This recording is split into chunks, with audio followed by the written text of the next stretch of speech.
Delicious Blog'dan Simay. Şimdiye kadar herkes kitap videoları nerede, kitap videoları nerede diyordu. Kitap videoları uçtu arkadaşlar. Bilgisayarım çöktü çünkü. O yüzden bugüne kadar çektiklerim ve hazırladıklarım yok.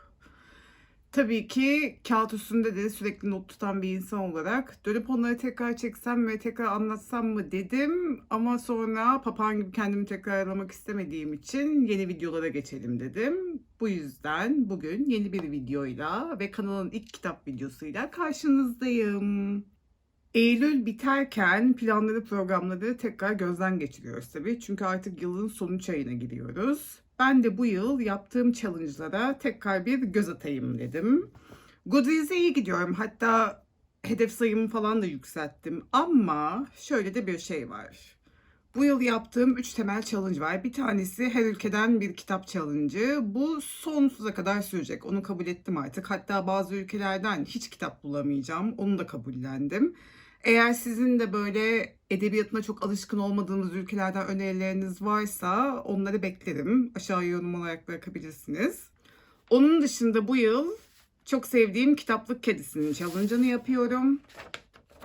2021 challenge'ı. Bir de bizim büyük challenge'ımızı yapıyorum. Virginia Woolf temalı, çok tatlı. Şimdi bunlara bakarken fark ettim ki biraz gerideyim ve 3 ayda anca toparlarım ben bu işi. O yüzden buna yönelik bir alışveriş yaptım ve bu alışveriş de şuradan çıktı. Bizim büyük challenge'ımızda şöyle bir madde var. Hemen bulabilirsem onu. 22. maddesi. Pandemi bitince gitmek istediğiniz bir ülkede geçen bir kitap. Oldum olası İzlanda'ya gitmeyi çok istedim. Ölmeden o kuzey ışıklarını göreceğim, altında buzlara yatıp seyredeceğim diye hayaller kuruyorum. Pandemi vurunca tabii bu daha da böyle bir acil bir hal aldı. Biter bitmez gitmem lazım, görmem lazım. Euro bu haldeyken nasıl gideceğiz onu da bilmiyorum ama bir şekilde ayarlarız belki, kısmet. Bu madde için ben aslen Sessizlik Oteli'ni okumuştum. Çünkü bu da İzlandalı bir yazar. Ama bana şöyle bir gol attı. Adam İzlanda'dan kaçıyor.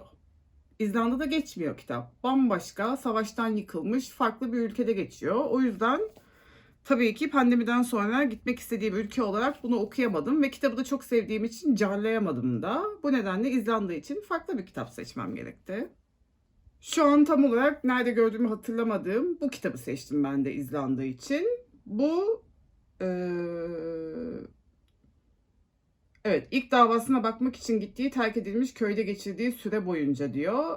İzlanda'nın bir köyünde geçiyor. İzlanda'dan geçtiğinden eminim. O yüzden bizim büyük challenge'ımızın 22. maddesini bu kitapla tamamlayabilirim. Bundan çok eminim. Bu sefer gol yemeyeceğime inanarak bu kitabı satın alırken tabii ki araya başka şeyler de kaçmış oldu. Bunlardan bir tanesi Lisa Owens'in İşsiz adlı bir kitabı. Bunu şu an okumaya başladım. Çünkü gerçekten sırf böyle Bridget Jones'la Sex and the City karışımı bir kitap dedikleri için ilgimi çekti demeyeyim de çıtır çerez okunur, hani kafam gidikken okurum diye aldığım bir kitaptı. Böyle kafamı başka hiçbir şeye veremediğim zamanlarda şu an bu kitabı okuyorum. Böyle birisinin kendi işinden istifa etmiş, ne yaptığını çözmeye çalışan bir kızın günlüğünü okur gibi. Kıza da biraz gıcık oldum ama okunuyor yani. Bir diğer kitap Lucia Berlin'in Temizlikçi Kadınlar için El kitabı, öykü koleksiyonu yanlış hatırlamıyorsam. Yazarın ölümünden 11 yıl sonra yayınlanmış bu kitap ve uluslararası bir üne kavuşmuş. Haliyle merak ettik tabii yani. Bir de Chekhov ve Carver gibi ustalarla beraber anılmasını sağladı diyor. İroni ve melankoliyi birleştiren, yazarın kendi yaşamından da beslenerek parçalı bir bütün oluşturan bu öyküler acımasız denecek kadar dürüst, mahrem denecek kadar gerçekçi, dahiyane bir biçimde esprili ve iç burkacak bir de okuyabilsem ve iç burkacak denli hüzünlüler. Çağdaş yazarlardan.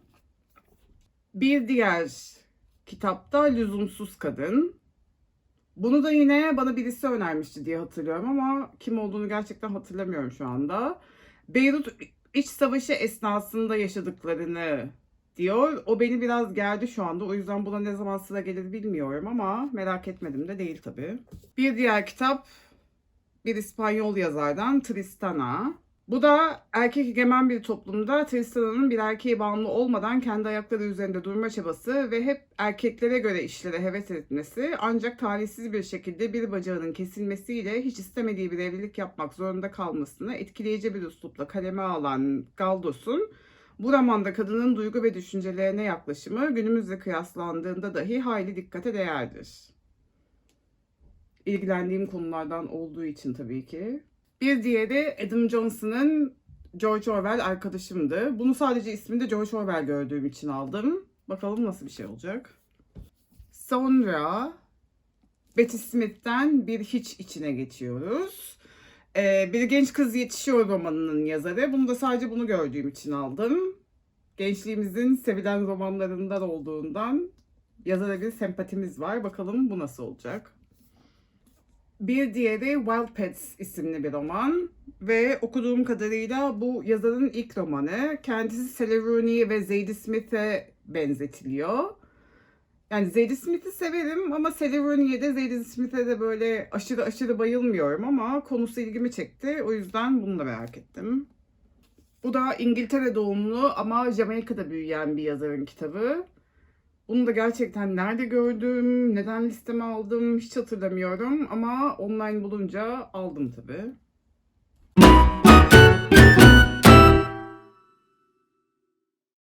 Şimdi gelelim listelere. Dediğim gibi yıl sonuna kadar ben bunları tamamlamak istiyorum. En azından bir şeyi başarmış olayım yıl bitene kadar diye. O yüzden de birazcık planlı programlı gitmenin mantıklı bir şey olduğuna karar verdim. Planlamaya önce bizim büyük challenge'ımızda bitiremediğim maddelerden başladım. Hemen bakıyorum. Madde 8 diyor ki çevirmenini sevdiğiniz bir kitap. Bunu aslında ne okuyacağımı biliyordum ama bir türlü sıra gelmemişti. Hatta çok da üzülüyorum çünkü benim dışında herkes okudu sanırım. Can Yayınları'ndan çıkan Samantha Schweblin. Ağızdaki Kuşlar. Bunu yine bana çok sevdiğim Kitaplık Kedisi ta ne zaman önermişti ama bir türlü okuyamadım. Hatta sonradan yazarın ikinci kitabını da aldım. Emrah İnce'nin İspanyolcadan çevirilerini çok beğeniyorum. O yüzden Challenge'ın 8. maddesi için, çevirmenini sevdiğiniz bir kitap maddesi için bunu artık bir okuyayım diyorum. İkincisini ne zaman okurum ona da bakacağız artık. İlk maddede bir Virginia Woolf kitabı. Şimdi okumadığım Virginia Woolf kitapları var ama tekrar okumak istediklerim de var. O yüzden kendimi çok zorlamamak adına tekrar okumak istediklerimden gideyim diyorum. Onun için de kendine ait bir odayı okuyayım istiyorum. Bunda şöyle bir şey var. Bu kitap ile bizim büyük challenge'ımızın bir Virginia Woolf kitabı maddesini hallederken bir yandan da Kitaplık Kedisi'nin kapağı beyaz olan bir kitap maddesini halletmiş bulunuyorum. Çünkü yıl sonu yaklaştı arkadaşlar. Yapabileceğimiz bütün 3 kağıtları kendimizi kandırmak adına yapmamız lazım şu anda. Bizim büyük challenge'ımızın 9. maddesi de çok sevdiğiniz bir yazarın kitabı. Şimdi benim en sevdiğim yazarlardan A.M. Holmes'un bu kitabı Days of Awe epey bir süre önce çıkmıştı. Ama benim şöyle bir huyum var. Sevdiğim yazarların kitaplarını onlara gerçekten ihtiyaç duyduğum anlara saklıyorum. Bu kitabı da okumadığım tek kitabı haliyle yeni çıktığı için o şekilde saklıyordum. Ama madem burada böyle bir madde var dedim. Belki dedim şu anda zamanı bir okuyalım bakalım. Bunun içinde de yanlış hatırlamıyorsam öyküleri var ve romanlarını da çok seviyorum A.M. Holmes'un ama öykü konusunda çok daha başarılı olduğunu düşünüyorum. O yüzden bu da beni heyecanlandıran kitaplardan. Sonra 12. madde Orhan Kemal ödülü kazanmış bir kitap. Buna da daha challenge'a ilk başladığımda hangi kitaplar ödülü kazanmış diye bir inceleyip oradan bir kitap seçmiştim. Bunun için de Faruk Duman'ın Sus Barbatus'unu okuyacağım. Ne beklemem lazım? Nasıl bir şeydi? Hiçbir fikrim yok. Yani sağda solda görmüştüm tabii haliyle ama bakalım yeni bir macera olacak benim için. 21. maddeye soru işareti koymuşum. Çünkü burada İtalyan edebiyatından bir kitap diyor. Seçenekler o kadar fazla ki bunu henüz seçemedim. Bunda da yine önerileriniz varsa beklerim. 23. madde de aynı şekilde. Onda da İş Bankası Kültür Yayınları Modern Klasikler dizisinden bir kitap diyor. Bunda da seçenekler sonsuz. Henüz bir şey seçemedim.